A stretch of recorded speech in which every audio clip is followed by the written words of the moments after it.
nutricionista, formada há 12 anos, nos formamos no mesmo ano, a gente estudou junto, né? Sim. E tenho especialização em nutrição clínica, trabalho há uns 6 anos com nutrição enteral e hoje eu sou proprietária da Nutrical. Legal, bacana. Eu sou nutricionista, tenho especialidade em cardiologia, obesidade, e aí acabei indo para a área da psicologia, né, da nutrição, para trabalhar mais a nutrição de uma forma mais comportamental, né? A gente entender o que que se passa com cada um na sua história particular e mudar alguns hábitos alimentares, né, a partir da sua história. Sim. Bom, eu abri uma caixinha de perguntas essa semana porque o nosso tema é como está a sua relação com a alimentação. E o pessoal Uhum. questionou a questão de nós estarmos na Semana da Alimentação, né? A gente comemora, é, ficou assim, a semana de 12 a 16, às vezes até 17, Semana da Alimentação. E hoje é o dia da alimentação, né? Mas na verdade o dia da alimentação é todo dia, né? Que nem Dia das Mães, Dia dos Pais, é todo dia. E também questionaram a questão da alimentação na pandemia. Então, a gente bolou algumas informações para passar para o pessoal que esclarece essas informações. Então, eu queria te perguntar, primeiramente, como é que a gente constrói a relação com a alimentação? A relação com a alimentação, há alguns estudos que dizem que a gente constrói ela ainda no ventre materno, né? Mas assim, o que a gente trabalha mais cientificamente é que a gente começa a construir a nossa forma particular de se alimentar, através do vínculo, né, de quem nos dá o alimento. Então, pode ser o peito, né, ou pode ser a comida no formato de uma mamadeira, por exemplo. Fato é que a gente inicia muito cedo esse vínculo emocional entre a alimentação e o comer, né? Porque eu costumo falar isso muito para os meus pacientes. Uma mãe de primeira viagem, quando o filho chora, a primeira coisa que ela faz é ofertar o peito, né? Então, às vezes aquela criança ela tá chorando de frio, ela tá chorando de cólica, e ela entende que ela pode ser abraçada, ser acarinhada com comida, né? De certa forma. Então a gente começa a construir essas relações lá. E aí essas relações elas vão só sendo trabalhadas à base tanto do afeto quanto do desafeto também. Isso é importante a gente colocar, né?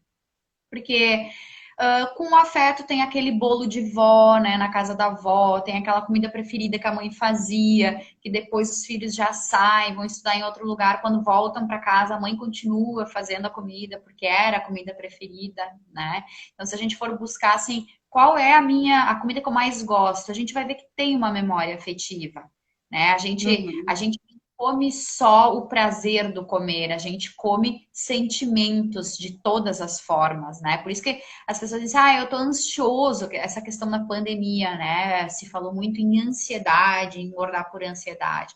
Não deixa de ser preencher um vazio, né? Interior Uhum. através do comer. E isso é Muita normal. gente Uhum. E muita gente se descobriu na cozinha, né? Muita gente que não tinha o hábito de cozinhar, ou outros descobriram o iFood, né? Começaram a comer lanche praticamente todos os dias. Teve as duas coisas, mas de forma geral, eu acho que a pandemia ela nos trouxe um se redescobrir, né? Não só assim, novas relações foram formadas, mas principalmente a partir de uma nova relação consigo mesmo. E eu tenho tido muito mais pacientes que trouxeram a um se cuidar, um querer se cuidar mais, do que pacientes que se desligaram, né, de si mesmos. Então, a crise ela traz muito disso, né? Eu preciso me cuidar. Uhum. A pandemia ela trouxe isso também. Sim. E me diz uma coisa, tu falou muito da questão da criança, né? A gente cria os nossos hábitos alimentares muito na infância. Mas e na Uhum. vida adulta? Tem como mudar esses hábitos, principalmente os maus hábitos? Eu acho assim que tem, né? A gente tem como. A gente nunca deixa de ser nós mesmos, né? Então, assim, aquela pessoa que buscou afeto no alimento, enfim, ela também vai estar aí em momentos de fragilidade, ela vem à tona. E o que a gente aprende é lidar de uma forma diferente, né? Substituir alguns hábitos por outros novos hábitos que sejam prazerosos, isso é importante destacar. Se tu vai, Uhum. por exemplo, eu vou pegar um exemplo do cigarro, né, para não jogar na alimentação. Se tu vai deixar de fumar, é importante que tu substitua aquele hábito por um outro hábito preferencialmente saudável, né? Então, Uhum. assim se dá os hábitos alimentares também. Eu acho muito engraçado, até tinha uma piada que eu acho que era do Porchat, que ele dizia assim, eu fui na nutricionista, ela disse, é muito simples, substitui a Nutella por cottage, né? E, tipo assim, uma coisa nada a ver, gente, né? A gente Sim. precisa também ter bom senso. Então, quando a gente vai buscar, assim, essa mudança de hábitos na vida adulta, a gente precisa entender quais hábitos a gente pode mudar, né, em si, né, em nós mesmos ou nos nossos pacientes, né, para que a gente não crie ali um problema. Então, por exemplo, assim, eu lembro de um paciente que era uma pessoa do interior lá do Paraná, assim, uma pessoa mais simples, e ele tinha como hábito tomar leite com farinha. E aí eu, poxa, mas leite com farinha, por quê? Ele, não sei, sempre tomei desde pequeno.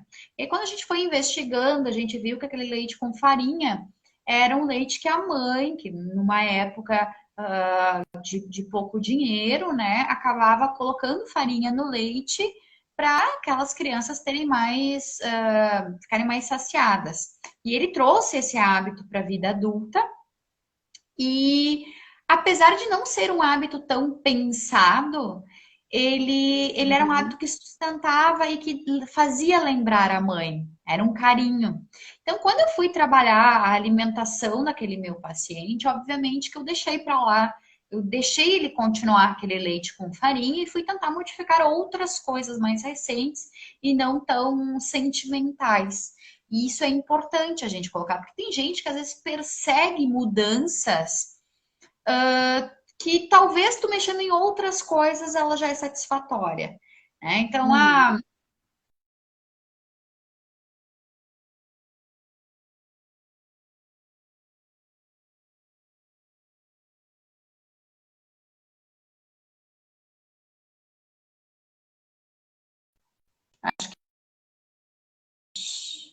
Gra, Voltou? Ah, voltou. voltou? Tá. Sim. Eu não sei onde é que viu, mas eu digo assim, a gente precisa entender, né, qual hábito pode ser modificado e qual que precisa ser. Eu vou trocar um leite integral por um leite desnatado. Nossa, essa pessoa ela toma um leite, né? Uma caneca de leite de manhã, pô, será que precisa trocar isso? Será que faz tanta diferença? Sim. Ou a pessoa toma café com açúcar. Tá, mas quantos cafés tu toma?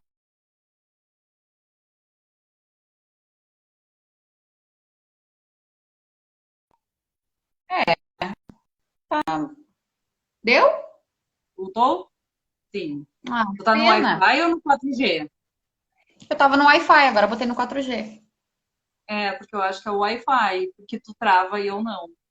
É, Mas tá. estava falando dessas mudanças desnecessárias, né? A gente tem alguns serviços de nutrição que acabam trabalhando assim, mudando completamente a dieta do paciente.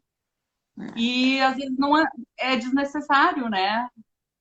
Porque eu vejo muito pessoal que entrou na onda de cortar o glúten. Mas às Uhum. vezes tu comia um sanduíche no café da manhã e tu não tem intolerância ao glúten. Então se torna desnecessário, né? É os modismos, né? Porque o glúten, na verdade, alimentos que contêm glúten, geralmente eles têm um índice glicêmico muito mais elevado do que os alimentos que não contêm glúten, tá? Uhum.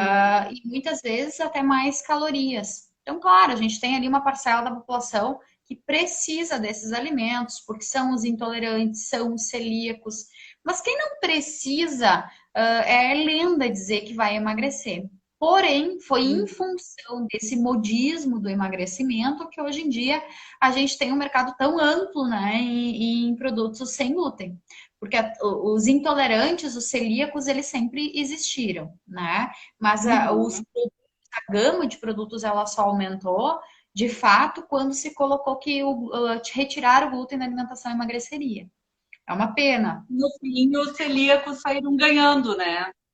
É.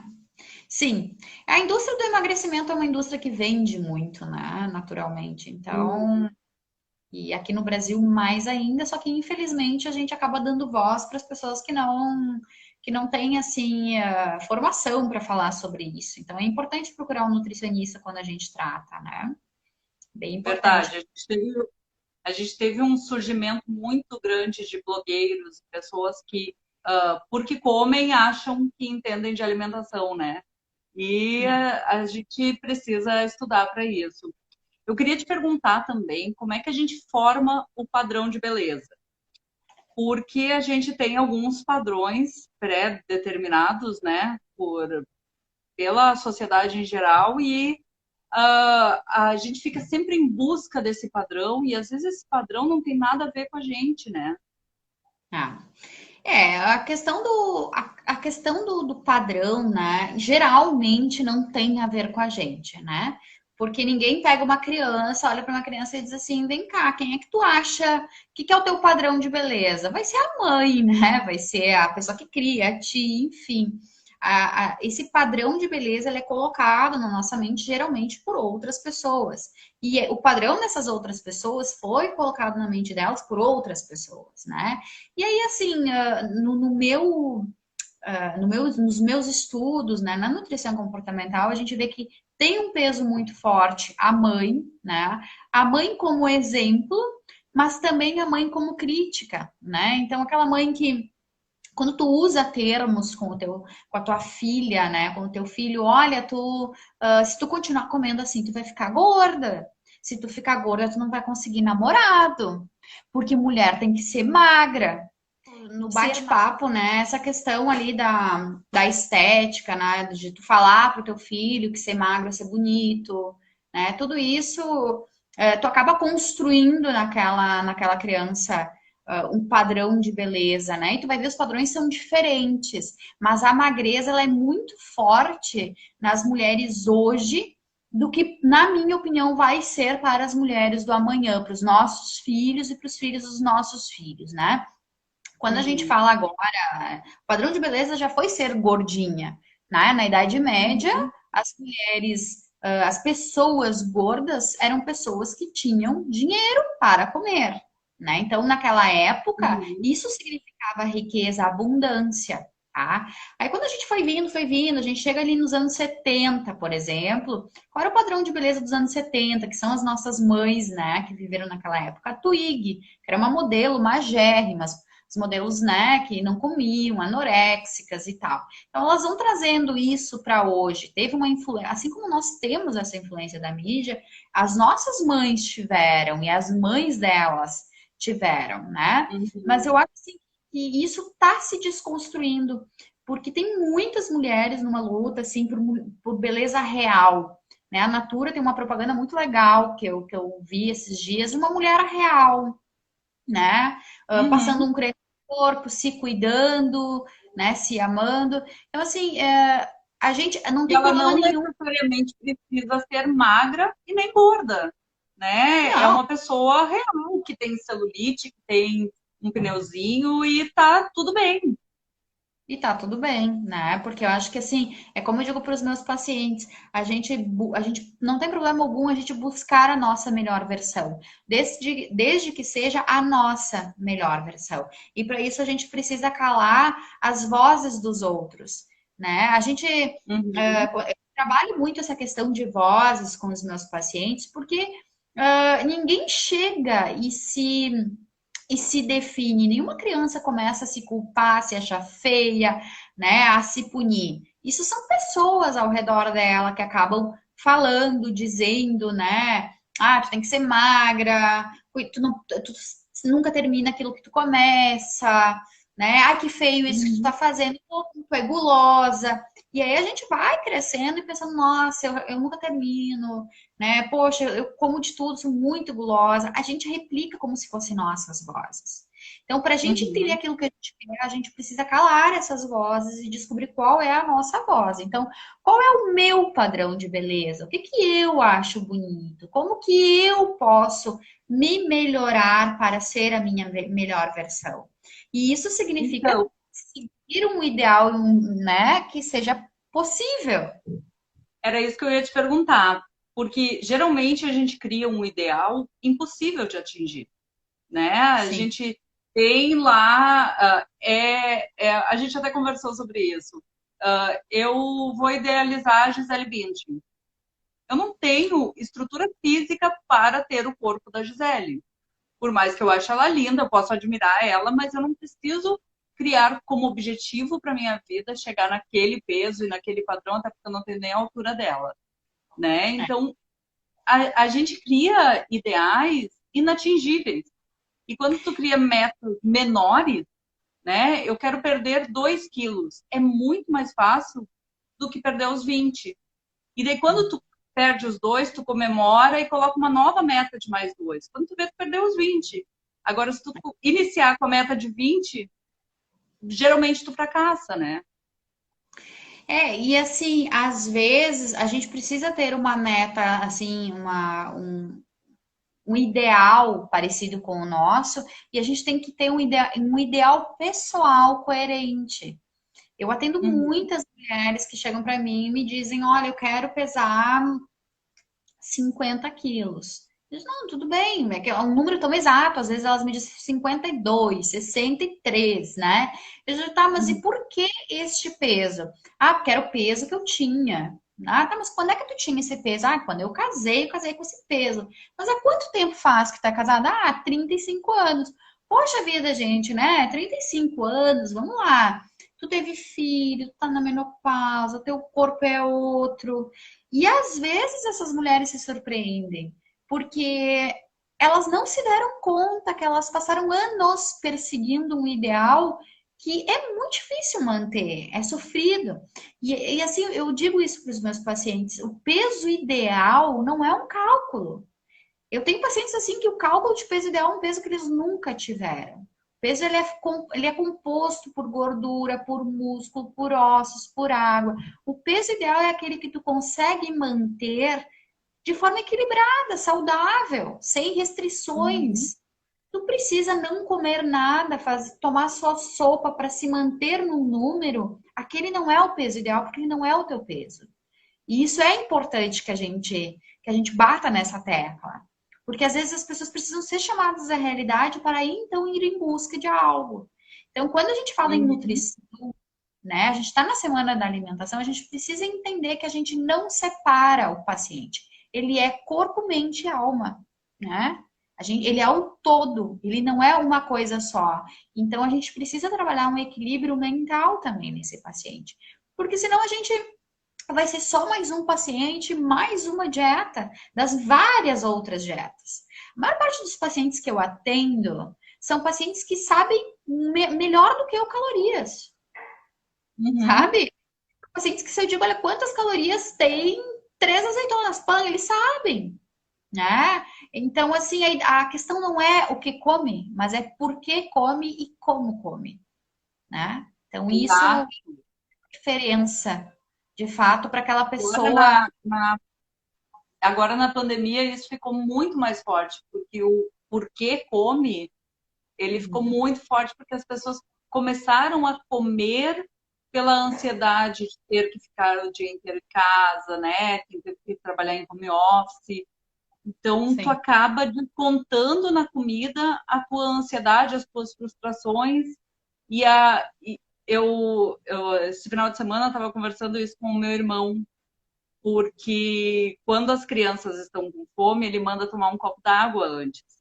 E geralmente é isso. Às vezes a ansiedade é tu tomar aquela fome que tu tá sentindo é por ansiedade, não uma fome real. Então tu toma um copo d'água e tu sente que na verdade tu só tinha sede, né? Às vezes é Isso é aquele abrir a complicado. geladeira para pensar, né? Tu abre a geladeira, não tô Uhum. fazendo nada, posso comer, né? E aí a gente vem de novo naquela história da satisfação, do abraço, do preencher um vazio que a comida traz, né? E aí a gente talvez comece a olhar para os nossos filhos com mais atenção, quando eles mesmos estão ali brincando, recém almoçaram, não estão fazendo nada, abrem a geladeira e resolvem comer. Então, se a gente começar a Uhum. perceber, né, que nós estamos numa sociedade ansiosa e que a gente não tem como fugir, o que a gente pode fazer é entender para trabalhar, isso melhora, né? Isso Uhum. vai, E eu acredito, geralmente no crescimento, né? E geralmente essa fome não é por nada que seja um pouco mais saudável, assim, uma fruta, uma salada, daqui a pouco, um iogurte, não. Quer comer alguma coisa que vai satisfazer aquele momento, né? É um chocolate, depende do que tu tem em casa, né? Por isso que é Sabe? importante não ter o que não é saudável. Na verdade, mais para mim, assim, eu acho que é importante sim tu ter. O que tu tem que Uhum. desenvolver é entender, né, o momento que teu gatilho e tentar Sim. de novo trabalhar, né, e comer, poder comer, ter uma barra de chocolate grande e comer um pedacinho ou dois Uhum. pedacinhos, seja, mas não a barra inteira, né? Então eu É acho o assim, autocontrole, né? e Trabalhou. a gente vai trabalhando pequenos desafios. Aí no início a pessoa está muito descontrolada, então não tenha em casa, final de semana tu vai lá e tu compra uma barra de chocolate, come aquela barra. Aí depois tu vai caminhando para uma tentativa de ter uma barra grande e comer, né, tantos, ou fazê-la durar mais tempo, né? Uhum. Então, essa questão assim do comer, eu me lembrei quando tu falou da minha mãe, sabe? Porque eu me lembro que quando eu era pequena, eu dizia, mãe, tô com fome. Ela dizia, tem maçã, tem banana. Eu, que saco, não quero comer maçã e banana. Aí hoje eu me dou conta, não era fome, né? Se tu tá com fome, tu vai lá e Não. tu come. Eu tinha uma vontade de comer outra coisa. Por que que a gente geralmente, quando tá ansioso, a gente quer comer algo doce, né? Diz, nunca é algo magro. Geralmente é algo, algum carboidrato, alguma coisa refinada.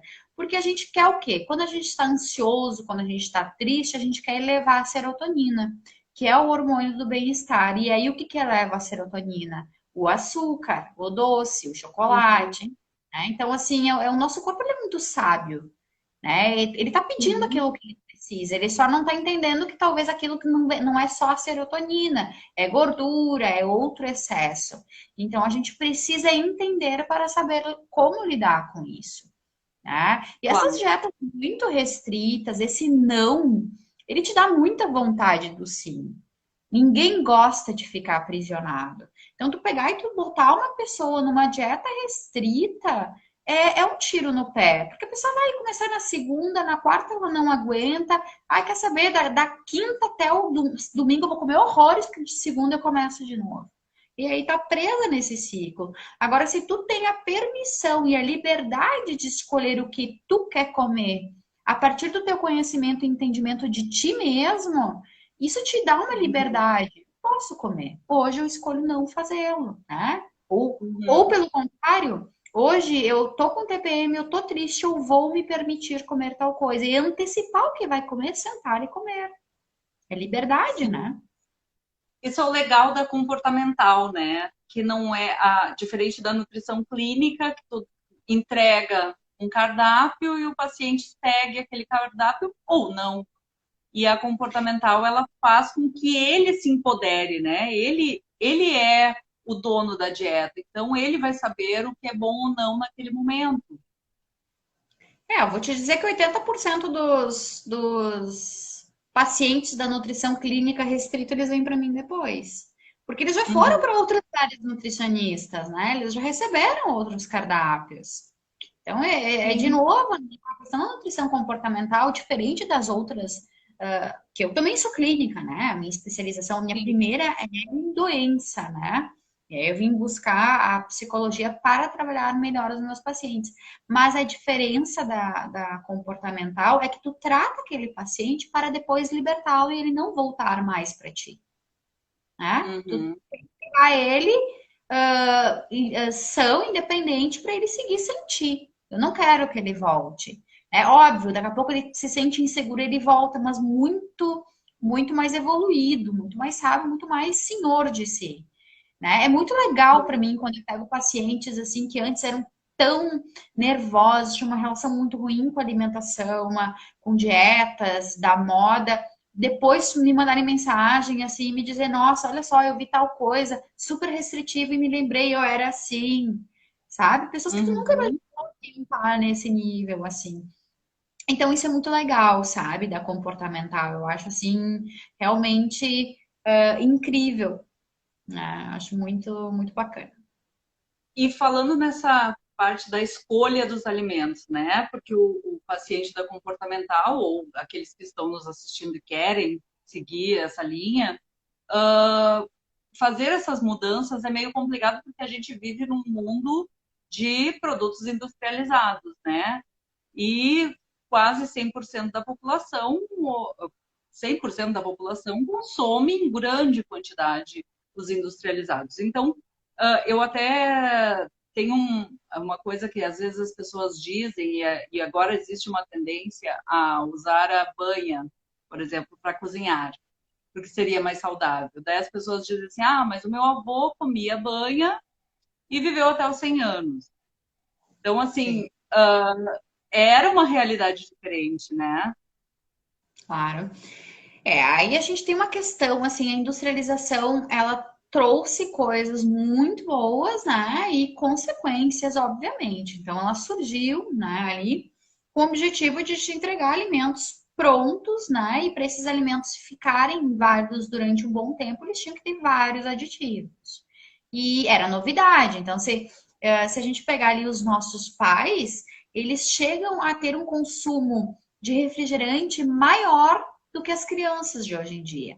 Aí você se pergunta assim, por quê? Porque eles são a geração onde o refrigerante, né, se popularizou, né? Então eles Uhum. tiveram acesso a algo totalmente inovador e que até hoje é algo que equilibra, porque tu encontra a Coca-Cola na mesa do pobre e do rico, lá no interior do Amazonas, numa tribo indígena, e eu tô falando isso porque tem um documentário mostrando isso, que é um documentário muito legal, muito além do peso, fica a dica, tá?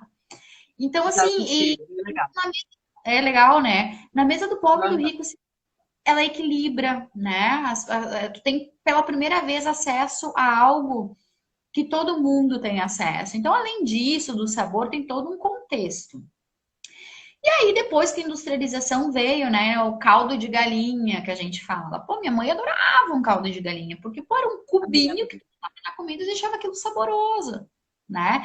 Hoje a gente Uhum. sabe que é glutamato monossódico, é um realçador de sabor que realmente ele vicia, né? E muita gente tem dificuldade para deixar de usar, é algo que não é saudável, enfim.